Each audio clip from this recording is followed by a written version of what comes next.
Hi ಎಲ್ರಿಗೂ ನಮಸ್ಕಾರ. ಇವತ್ತು ನಾನು ಹಿಚ್ಕಿದ ಬೇಳೆ ಸಾಂಬಾರನ್ನ ಹೇಗೆ ಮಾಡೋದು ಅಂತ ತೋರಿಸ್ತೀನಿ. ಮೊದಲಿಗೆ ಇಲ್ಲಿ ನಾನು 3 ಪಾವು ಹಿಚ್ಕಿದ ಬೇಳೆಕಾಳು ತೊಗೊಂಡಿದ್ದೀನಿ. ಅದನ್ನು ಬಿಸಿನೀರಲ್ಲಿ ತೊಳೆದಿಟ್ಕೊಬೇಕು. ಅದಕ್ಕೆ ಮಸಾಲೆಗೋಸ್ಕರ 6 ಸ್ಪೂನ್ ಧನಿಯಾ, 2 ಸ್ಪೂನ್ ಜೀರಿಗೆ, ಒಂದು 6ರಿಂದ 7 ಬ್ಯಾಡಗಿ ಮೆಣಸಿನ್ಕಾಯಿ, ಒಂದೆರಡು ಗುಂಟೂರು ಮೆಣಸಿನ್ಕಾಯಿ, ಸ್ವಲ್ಪ ಚಕ್ಕೆ, ಇವನ್ನೆಲ್ಲ ಹಾಕಿ ಬಾಣಲಿಗೆ ಹಾಕಿ ಫ್ರೈ ಮಾಡ್ಕೊಬೇಕು. ಸಣ್ಣ ಊರಿನಲ್ಲೇ ನಿಧಾನವಾಗಿ ಫ್ರೈ ಮಾಡ್ಕೊಬೇಕು. ಚೆನ್ನಾಗಿ ಕಲರ್ ಬರಬೇಕು ಮತ್ತು ಘಮ ಬಂದ ತಕ್ಷಣ ಸ್ವಲ್ಪ ಗಸಗಸೆ ಅರ್ಧ ಸ್ಪೂನ್ ಹಾಕಿ ಫ್ರೈ ಮಾಡಿ ಅರಿಶಿನ ಹಾಕಿ ಸ್ಟವ್ ಆಫ್ ಮಾಡಿಬಿಡ್ಬೇಕು. ಇಲ್ಲ ಅಂದರೆ ಕಪ್ಪಾಗಿಬಿಡುತ್ತೆ ಗಸಗಸೆ ಎಲ್ಲ. ಸಾಂಬಾರು ಮಾಡೋ ಪಾತ್ರೆ ಇಟ್ಟು ಅದಕ್ಕೆ ಸ್ವಲ್ಪ ಎಣ್ಣೆ ಹಾಕಿ ಎಣ್ಣೆ ಕಾದ್ಮೇಲೆ ಒಗ್ಗರಣೆಗೆ ಸಾಸಿವೆ, ಇಂಗು, ಒಂದೆರಡು ಕಡ್ಡಿ ಕರಿಬೇವು, ಒಣಮೆಣ್ಸಿನ್ಕಾಯಿ ಹಾಕಿ ಒಗ್ಗರಣೆ ಮಾಡ್ಕೊಳ್ಳಿ. ಇದಕ್ಕೇ ಆ ತೊಳೆದಿಟ್ಕೊಂಡಿರೋ ಕಾಳು ಇರುತ್ತಲ್ಲ ಅದನ್ನು ಹಾಕಿ ಚೆನ್ನಾಗಿ ಫ್ರೈ ಮಾಡ್ತಾಯಿರಿ. ಅದು ಹಸಿ ವಾಸನೆ ಹೋಗಬೇಕು, ಅಲ್ಲಿವರೆಗೂ ಉರಿತಾ ಇರಬೇಕು. ಸಣ್ಣುರಿ ಮಾಡಿಕೊಂಡು ನೀವು ಕೈ ಆಡ್ತಾಯಿರಿ. ಆವಾಗ ಆ ಕಾಳು ಚೆನ್ನಾಗಿ ಬೇಯುತ್ತೆ ಮತ್ತು ಹಸಿ ವಾಸನೆ ಎಲ್ಲ ಹೋಗುತ್ತೆ. ಚೆನ್ನಾಗಾಗುತ್ತೆ ಸಾಂಬಾರು ಕೂಡ. ಈ ಮೆಥಡಲ್ಲಿ ಮಾಡಿದ್ರೆ ಸಾಂಬಾರು ತುಂಬ ಟೇಸ್ಟಿಯಾಗೇ ಇರುತ್ತೆ. ಇವಾಗ ತೋರಿಸೋ ಇಂಗ್ರೀಡಿಯೆಂಟ್ಸ್ ಜೊತೆಗೆ 2 ಸ್ಪೂನು ಹಸಿ ಕಾಳನ್ನು ಇಟ್ಕೊಂಡು ಇನ್ನೊಂದು ಮಸಾಲೆನ ಪ್ರಿಪೇರ್ ಮಾಡ್ಕೊಬೇಕು. ಬಾಣಲಿಗೆ ಸ್ವಲ್ಪ ಎಣ್ಣೆ, 1-2 ಗೆಡ್ಡೆ ಈರುಳ್ಳಿ, 1 ಗೆಡ್ಡೆ ಬೆಳ್ಳುಳ್ಳಿ, ಕರಿಬೇವು ಸೊಪ್ಪು, ತೆಗೆದಿಟ್ಕೊಂಡಿರ್ತೀವಲ್ಲ ಕಾಳು ಅದನ್ನು ಹಾಕಿ ಚೆನ್ನಾಗಿ ಫ್ರೈ ಮಾಡ್ಕೊಬೇಕು. ಈರುಳ್ಳಿ ಬಣ್ಣ ಬಿಡೋವರೆಗೂ ಉರಿತಾ ಇರಬೇಕು. ಈ ಕಾಳನ್ನ ಯಾಕೆ ಹಾಕ್ತೀವಿ ಅಂದರೆ ಸಾಂಬಾರಿಗೆ ತಿಕ್ನೆಸ್ ಬರುತ್ತೆ ಮತ್ತು ಕ್ರೀಮಿ ಟೆಕ್ಸ್ಚರ್ ಬರುತ್ತೆ. ಇದಕ್ಕೆ ಅಕ್ಕಿ, ಕಡಲೆ ಏನೂ ಹಾಕೋದಿಲ್ಲ. ಈ ಕಾಳಿಂದನೇ ಸಾಂಬಾರು ಗಟ್ಟಿ ಆಗೋದು. ಅದಕ್ಕೋಸ್ಕರ ಈ ಕಾಳನ್ನ ಹಾಕ್ತೀವಿ. ಈರುಳ್ಳಿ ಜೊತೆನೇ ಹುರಿದ್ರೆ ಹಾಗೂ ಈ ಕಾಳಿನಲ್ಲಿರೋ ಹಸಿ ವಾಸನೆ, ಈರುಳ್ಳಿ ಹಸಿ ವಾಸನೆ ಎಲ್ಲ ಹೋಗೋವರೆಗೂ ಹುರಿದು ಮಸಾಲೆ ರೆಡಿ ಮಾಡ್ಕೊಬೇಕು. ಇದಕ್ಕೆ ಟೊಮೆಟೊನೂ ಹಾಕಬೇಕಾಗುತ್ತೆ. 2 ಟೊಮೆಟೊ ಹಾಕಿದ್ರೆ ಸಾಕು, ಮೀಡಿಯಮ್ ಸೈಜ್ದು.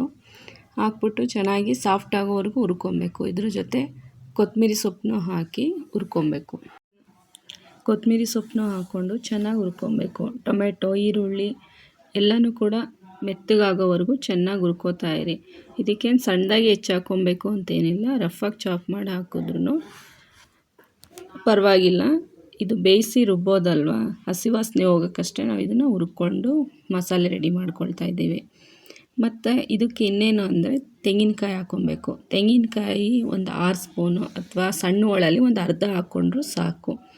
ಇಲ್ಲಿ ಮಸಾಲೆದೇ ಕ್ವಾಂಟಿಟಿ ಇರುತ್ತಲ್ಲ ಅದೇ ತಿಕ್ನೆಸ್ ಬರುತ್ತೆ.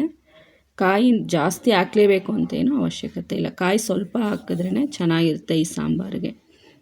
ಇದನ್ನೆಲ್ಲ ಹಾಕಿ ಮಿಕ್ಸ್ ಮಾಡಿ ಸ್ಟವ್ ಆಫ್ ಮಾಡಿಬಿಡಿ.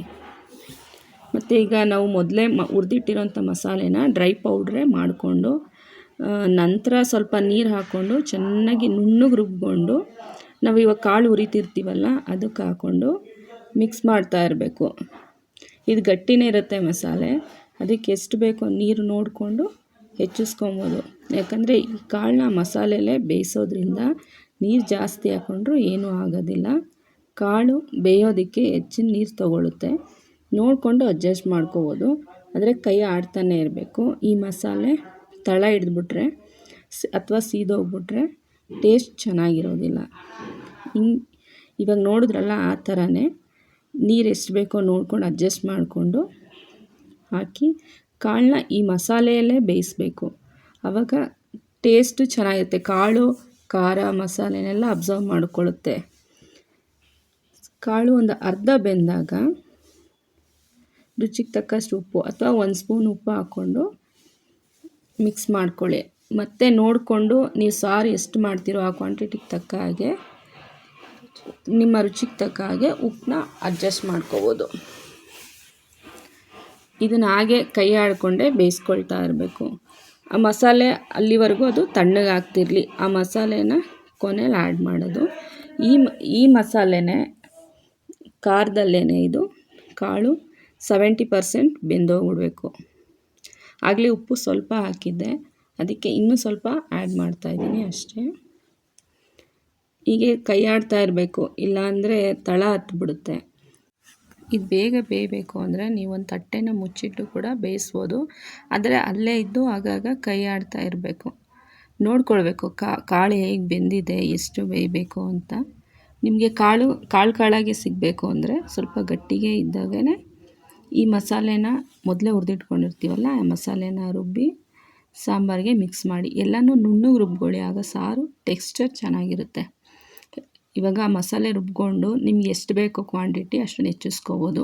ನಿಮಗೆ ಗಟ್ಟಿಗೆ ಬೇಕಾದರೆ ಟಿಫನ್ಗೆ ಆ ಥರ ಇಡ್ಲಿ ಸಾಂಬಾರಿಗೆ ಅನ್ನೋದಾದರೆ ನೀವು ಗಟ್ಟಿಗೆ ಮಾಡ್ಕೊಳ್ಳಿ, ಚಪಾತಿಗೆ ಪೂರಿಗೆ ಅನ್ನೋದಾದರೆ ಅನ್ನಕ್ಕೂ ಬೇಕು ಅಂದರೆ ತೆಳ್ಳಗೆ ಮಾಡ್ಕೊಳ್ಳಿ. ನಿಮ್ಗೆ ಹೇಗೆ ಬೇಕೋ ಆ ಥರ ಅಡ್ಜಸ್ಟ್ ಮಾಡ್ಕೊಳ್ಳಿ. ಈ ಥರ ಸಾಂಬಾರು ಮಾಡಿದ್ರೆ ತುಂಬ ಚೆನ್ನಾಗುತ್ತೆ ಟೇಸ್ಟು. ಈ ರೀತಿ ಟ್ರೈ ಮಾಡಿ ನೋಡಿ. ನಮ್ಮ ಮನೇಲಂತೂ ಇದನ್ನೆಲ್ಲರೂ ತುಂಬ ಇಷ್ಟಪಟ್ಟು ತಿಂತಾರೆ. ತುಂಬ ಟೇಸ್ಟ್ ಚೆನ್ನಾಗಿರುತ್ತೆ. ಈ ಸಾಂಬಾರು ಮಾಡಿದ ದಿನ ಎಲ್ಲ ಮನೆಯೆಲ್ಲ ಗಮ್ ಅಂತಿರುತ್ತೆ.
ಈ ವಿಡಿಯೋ ಇಷ್ಟ ಆದಲ್ಲಿ ಲೈಕ್, ಸಬ್ಸ್ಕ್ರೈಬ್ ಆ್ಯಂಡ್ ಶೇರ್ ಮಾಡಿ.